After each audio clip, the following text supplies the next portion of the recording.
Уважаемые главы государств, уважаемые участники заседания, сердечно приветствую вас в нашей столице, городе Бишкек. Желаю всем участникам саммита приятного и запоминающегося пребывания. Уверен, с учетом проведенной масштабной и плодотворной подготовительной работы, наша сегодняшняя встреча пройдет весьма успешно. Пользуясь случаем, поздравляю казахстанскую сторону с успешным проведением президентских выборов.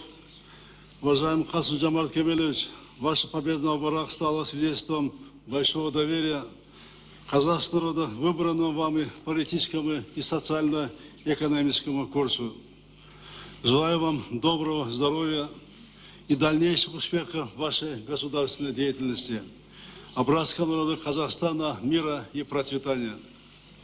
Уважаемые коллеги, на только что состоявшейся встрече глав государств, членов ШОС, в узком кругу мы утвердили повестки дня саммита и перечень подписываемых документов.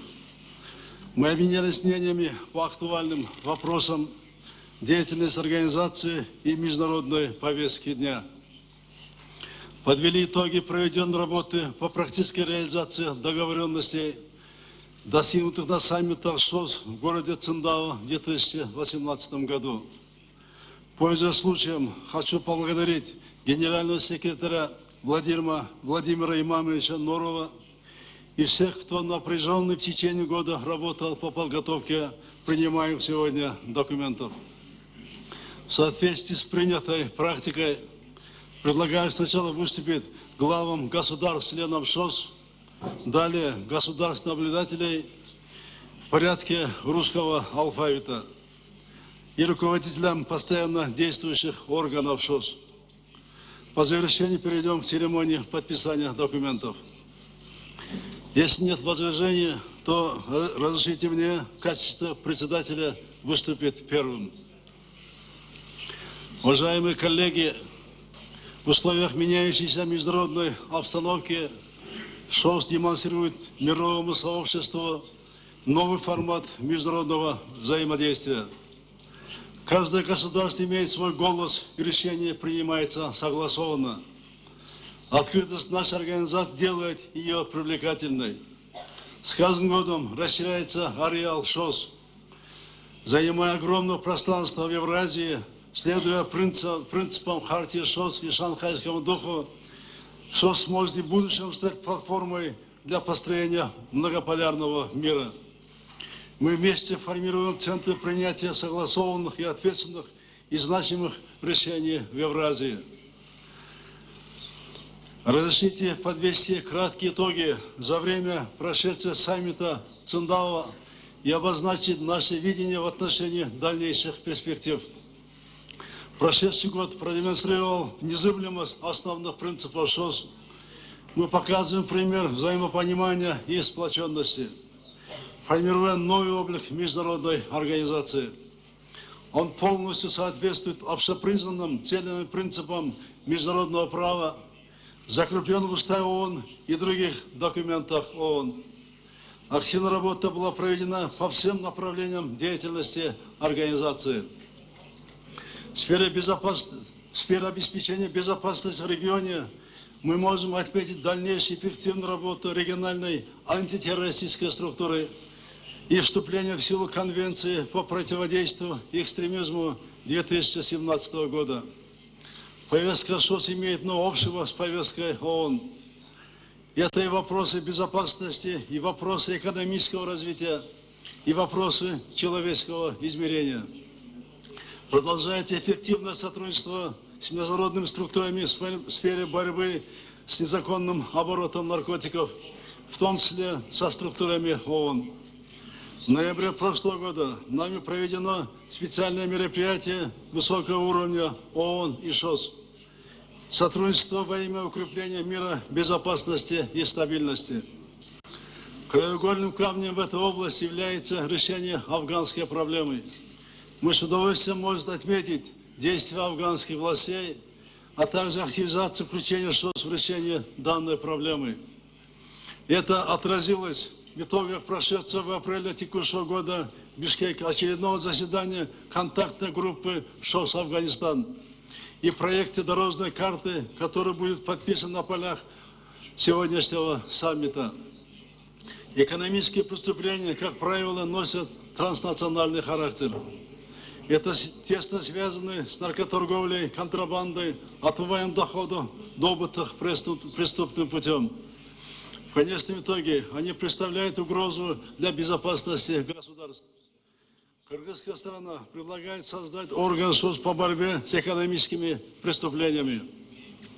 В современных условиях угрозы, исходящие из интернет-пространства, являются реальными угрозами безопасности государства. Все чаще имеют место случаи, когда непроверенная, а зачастую заведомо ложная информация тиражируется и формирует негативный фон. Усиливаются угрозы использования IT-технологий в преступных, террористических и военно-политических целях. В этой связи мы считаем, что обеспечение информационной безопасности должно стать важным вопросом повестки дня ШОС. Важно взаимодействие и в сфере цифровизации и информационно-коммуникационных технологий, а также построение системы межрегионального сотрудничества. У ряда государств-членов ШОС есть большой накопленный опыт в этой сфере. Уважаемые коллеги, Кыргызстан уделяет особое внимание реализации задач, поставленных в стратегии развития ШОС до 2025 года, где особый акцент сделан на экономическую составляющую. Важно дальнейшее углубление транспортно-логистических связей между государствами, которые включают и государства-наблюдателей. В этом контексте мы выступаем за скорейшую реализацию проекта по строительству железной дороги Китай, Кыргызстан, Узбекистан. Предлагается продолжить консультации по созданию банка развития ШОС, в том числе в плане перехода к расчетам в национальных валютах. Сейчас большую роль в развитии экономической составляющей ШОС играет Международный деловой совет и межбанковское объединение. Мы должны принимать практические меры по углублению делового сотрудничества предпринимателей наших стран, поощрять участие заинтересованных правительственных структур и деловых кругов в реализации совместных проектов, имеющих интеграционный потенциал. Важно стимулирование производств, создающих региональные цепочки добавленной стоимости. Развитие аграрного сектора, производство и переработка экологически чистой сельскохозяйственной продукции, зеленая экономика является приоритетным направлением нашей совместной деятельности. Считаем важным расширение международных связей ШОС с региональными экономическими интеграционными объединениями. В этом контексте видится широкая перспектива реализации сотрудничества в формате ШОС и ВРЗС. В целях укрепления торгово-экономической составляющей мы провели масштабный бизнес-форум на тему «Расширяя границы сотрудничества ШОС». Также я хотел бы отметить форум женщин и медиафорум стран ШОС. Культурно-гуманитарные связи между народами наших стран являются основой межгосударственных взаимоотношений. Важно принять меры по туристическому и гуманитарному обмену между государствами ШОС, знакомству с культурой и ценностями. Активная деятельность молодежного совета ШОС вселяет надежду, что будущее ШОС в надежных руках. В период всеобщей глобализации все большую актуальность приобретает вопрос ценностей современного мира. Самоидентификация народов и этносов мира, их роль в истории человеческой цивилизации. В этой связи нами выдвинута инициатива о создании культурно-интеграционного центра стран ШОС и стран Шелкового пути. Учреждение центра внесло бы весомый вклад в развитие и усиление культурно-гуманитарных связей на пространстве ШОС. В рамках нашего председательства сотрудничество в области здравоохранения, физической культуры и спорта получило дополнительный импульс. С удовлетворением отмечаю установление тесных контактов между Куньминским и Суккульским марафонами ШОС. Один из главных вопросов, поднятых нами во время нашего председательства, создания механизма межпарламентского сотрудничества государств-членов ШОС. Это позволит раскрыть огромный потенциал совместной деятельности в данной области. Предстоящий год должен стать подготовкой к юбилейной дате 20-летия ШОС. Выражаю надежду, что в новое десятилетие ШОС войдет прагматичной, динамичной и созидательной организацией. В заключение хотел пожелать больших успехов российской стороне, которая будет председательствовать ШОС. Со своей стороны мы готовы оказывать всяческую поддержку совершенствованию деятельности нашей организации. Благодарю за внимание.